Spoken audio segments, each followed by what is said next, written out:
Este podcast se presenta por cortesía de Movistar Empresas, el aliado que está transformando y potenciando negocios en toda Hispanoamérica con soluciones digitales en cloud, IoT, seguridad, conectividad, Big Data y advertising. Movistar Empresas, siempre el camino seguro.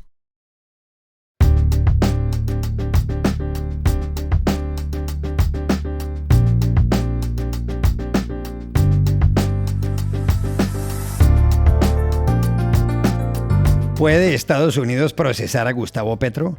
De eso hablamos hoy. También del discurso de Donald Trump frente a los generales de su país. Y del plan de Netanyahu y Trump para la paz en la Franja de Gaza. Hola, bienvenidos a Y esto no es todo, el podcast del Georgetown Americas Institute de la Universidad de Georgetown en Washington, D.C. Soy Juan Carlos Iragorri, desde Madrid. Soy Paz Rodríguez Niel, desde Buenos Aires. Soy Jorge Espinosa y estoy en Bogotá. Es miércoles 1 de octubre y esto es todo lo que usted debería saber hoy.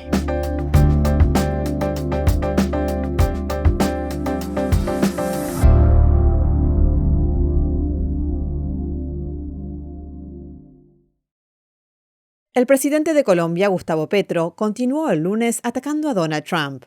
Sus críticas se originan en el apoyo que el presidente de Estados Unidos le da a Israel en su ofensiva militar en Gaza, donde ha matado a más de 60.000 personas. Petro se fue lanza en ristre contra el presidente estadounidense en Bogotá, luego de que el viernes Washington le revocara la visa por unas declaraciones que dio el viernes de la semana pasada. Esto dijo antenoche el presidente. El señor Trump sigue siendo cómplice de un genocidio, como hasta el día de hoy lo es, no merece más sino la cárcel. Y su ejército no lo debe obedecer. Esa postura del mandatario colombiano va en consonancia con el discurso que pronunció en las calles de Manhattan el jueves. Petro, que había acudido a la Asamblea General de la ONU, se refirió al ejército de Estados Unidos y al propio Trump. Desde aquí, desde Nueva York, le pido a todos los soldados del ejército de los Estados Unidos no apuntar contra la humanidad sus fusiles. Desobedezcan la orden de Trump. Obedezcan la orden de la humanidad. Pero, ojo, porque algunos se preguntan si estas palabras de Petro pueden acarrearle problemas con la justicia estadounidense. Llamamos ayer a Nueva York al abogado Juan Esteban Orduz, que ocupó un alto cargo en la Embajada de Colombia en Washington. En lo jurídico, Petro está blindado. Como jefe de Estado tiene inmunidad total según la Convención de Viena sobre Relaciones Diplomáticas de 1961 hasta el 7 de agosto de 2026. Eso lo protege de momento de cualquier proceso penal en el extranjero. Pero esa protección se acaba cuando deje el poder. Y es ahí cuando surge la gran pregunta. ¿Qué pasará después? El derecho internacional reconoce una inmunidad limitada por actos oficiales. Si se considera un acto de Estado, no puede ser juzgado. El problema es, ¿verán los jueces en Estados Unidos su llamado a la insubordinación militar contra el comandante de las Fuerzas Armadas, Donald Trump, en una manifestación callejera como un acto oficial protegido o como un acto personal y posiblemente criminal? La ley norteamericana es clara en cuanto a las consecuencias. El Código Penal establece que incitar a la insubordinación o al motín en las Fuerzas Armadas puede costar hasta 10 años de cárcel. Y hace una distinción tajante. La crítica política, protegida por la primera enmienda, frente a la incitación directa a la desobediencia militar, que no está protegida. Y hay antecedentes también. En 1919, Charles Schenck fue condenado por repartir panfletos contra el reclutamiento.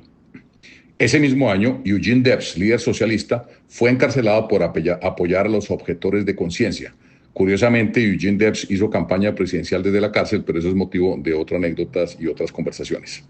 Durante la Guerra de Vietnam, activistas enfrentaron juicios por aconsejar a soldados desobedecer las órdenes. Y más recientemente, en 2006, Adam Gaddan, portavoz de Al-Qaeda, fue acusado de traición por pedir a los militares desertar.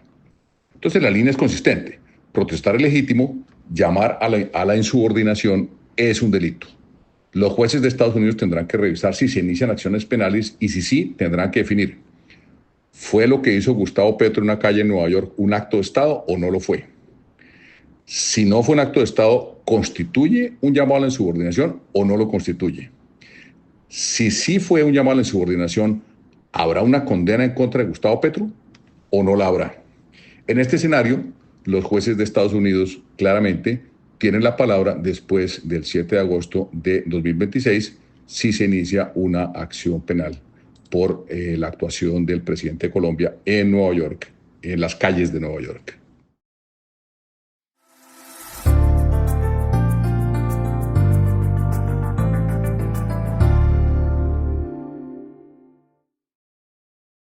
Ayer, 60 kilómetros al sureste de Washington, D.C., el presidente de Estados Unidos, Donald Trump, les dio unas instrucciones polémicas a los altos mandos del ejército y la armada en la base militar de Quantico, en el estado de Virginia. Ante generales y almirantes, Trump dijo que las ciudades peligrosas de Estados Unidos deben servir como campo de entrenamiento para los militares. Agregó que pronto irán a Chicago, donde el gobernador de Illinois, en alusión a J.B. Pritzker, es un estúpido. We should use some of these dangerous cities as training grounds for our military, National Guard, but military. Because we're going into Chicago very soon. That's a big city with an incompetent governor, stupid governor, stupid. En la reunión también habló el secretario de Guerra Pete Hegseth, que dijo que es francamente aburrido ver formaciones militares donde hay soldados gordos y que es inaceptable ver generales y almirantes pasados de peso en el Pentágono, que eso es feo. Frankly, it's tiring to look out at combat formations, or really any formation, and see fat troops. Likewise, it's completely unacceptable to see fat generals and admirals in the halls of the Pentagon and leading commands around the country and the world. It's a bad look. It is bad, and it's not who we are. Pero más allá de estas expresiones, ¿qué fue lo más notable que les dijo ayer Trump a los militares estadounidenses de alto rango y por qué ha habido controversia? Hablamos ayer en Washington, D.C. con la periodista y analista política Dori Toribio. Juan Carlos, hay un mensaje grave en este discurso del presidente Trump al que conviene prestar mucha atención por lo que pueda pasar ahora. Trump deja claro que va a seguir desplegando a los militares en Estados Unidos. Ya en Los Ángeles o aquí en Washington envió a la Guardia Nacional y además ha firmado el despliegue también en otras ciudades como Portland o Memphis, sin que lo solicitaran las autoridades de esas ciudades y estados, un territorio legal muy gris. Pero en este discurso, Trump habla de más, San Francisco, Nueva York o Chicago muy pronto. Y en general habla de ciudades gobernadas por demócratas, como núcleos de izquierda radical, dice, que son muy inseguros y que él debe arreglar. Aquí es donde da un paso más al hablar en este discurso de enemigos desde dentro y de una guerra desde dentro, refiriéndose también a la inmigración y mencionando la necesidad de controlar el territorio físico. El presidente incluso sugirió que ha hablado con su secretario de Defensa, ahora secretario de Guerra, Pete Hegseth, para usar esas ciudades como campos de entrenamiento militar. Eso no tiene precedentes. En la historia de Estados Unidos hay pocos presidentes que hayan desplegado a los militares estadounidenses en suelo estadounidense, porque aquí hay una ley federal de 1878, la ley Posse Comitatus, una expresión en latín que se refiere a la fuerza del país y que prohíbe el uso de las Fuerzas Armadas para asuntos domésticos en territorio nacional para tareas que tengan que ver con el cumplimiento de la ley, porque para eso ya están los otros cuerpos de seguridad del Estado al margen del poder militar. Entonces, hasta ahora los presidentes solo han ordenado este tipo de despliegues en situaciones de extrema gravedad, una excepción que se recoge en la ley como violencia, revueltas o invasiones. Además, hay que tener en cuenta el contexto. El presidente Trump lanzó todos estos mensajes haciendo referencia directa a los generales en la sala y diciendo que esta será una gran parte de su trabajo ahora. En este discurso que pronunció en un encuentro muy inusual, hace unos pocos días, Hegseth convocó de urgencia a cientos de altos mandos militares en todos los rincones del mundo para que se presentaran Ayer martes, en Quantico, la base del Cuerpo de Marines de Virginia, con muy poca antelación y muy pocos detalles sobre para qué.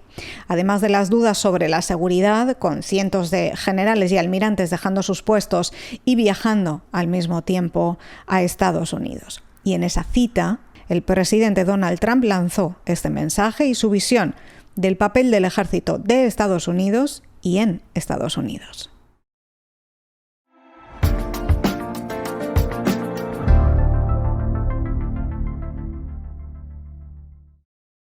Este podcast se presenta gracias al programa de apoyo al periodismo independiente del Grupo Bancolombia, porque una sociedad mejor informada está más protegida.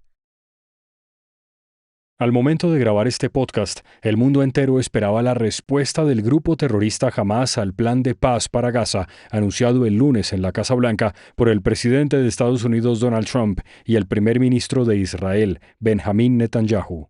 El plan dispone que Hamás entregue los casi 50 rehenes que aún tiene y que capturó en los atentados terroristas del 7 de octubre de 2023. Todo indica que la mitad de ellos están muertos. También señala que el grupo debe desmovilizarse y destruir los túneles que ha construido en Gaza. La propuesta subraya que Israel debe cesar el fuego en la franja, liberar a 1.700 gazatíes y a 250 palestinos condenados a largas penas de prisión y permitir la entrada de la ayuda humanitaria. Además, establece la creación de una junta de paz presidida por Trump. El lunes el mandatario estadounidense dijo que esperaba que en 3 o 4 días Hamás respondiera y destacó que los países musulmanes de la región habían firmado la propuesta. Asimismo, señaló que si Hamás no lo hace, habrá un final triste. We're going to do about 3 or 4 days. We'll see how it is. All of the Arab countries are signed up. The Muslim countries all signed up. Israel's all signed up. We're just waiting for Hamas, and Hamas is either going to be doing it or not, and if it's not, it's going to be a very sad end. En efecto, tal como dijo el presidente Donald Trump, los gobiernos de Arabia Saudí, los Emiratos Árabes Unidos, Egipto, Jordania, Turquía y Qatar han respaldado el plan de paz de Estados Unidos e Israel. Anoche faltaba conocer la postura de Hamás.